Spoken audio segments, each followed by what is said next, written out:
12 সালের ডিসেম্বরে এক শীতে আমি যখন প্রথম কারাগারে গেলাম, প্রচণ্ড শীত, ঠিক মাগরিবের আগে উনি মীর কাসেম আলী ভাই যে ডিভিশন বিল্ডিংয়ে ছিলেন, আমাকে সেখানে নিয়ে যাওয়া হলো। উঠছি মাগরিব কেবল কাছাকাছি, আমার গায়ে কোনো শীতের পোশাক নাই, একটা শার্ট প্যান্ট পরা। মীর কাসেম ভাই জড়িয়ে ধরলেন, উনি কোর্ট থেকে আসলেন আবেগে, কাঁদতে কাঁদতে বললেন যে পরোয়ার ভাই, আপনি যে কত কান্দাইছেন আমারে, আপনি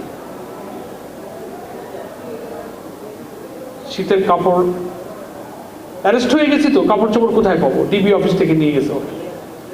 নিজের সোয়েটার খুলে বলল দিয়ে যে এটা আমি লন্ডন থেকে আনছি, সোয়েটারটা হাতে দিলেও পারতেন, আমার গায়ে উনি পরাই দিলেন। নিজের বিস্কিট মুড়ি টেবিল থেকে নিয়ে আমি তো লজ্জিত, মানুষের এত বিনয়, এত ভালোবাসা, আমার কক্ষে উনি ঢুকে পড়লেন। আমি মনে করছি উনার কোনো কথা প্রয়োজন থাকলে আমাকে উনি ডাকবেন।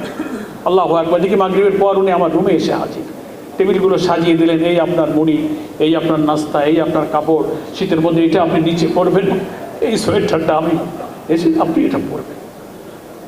মানুষের প্রতি মানুষের ভালোবাসা মানুষকে আল্লাহর কাছে মর্যাদাশীল করে।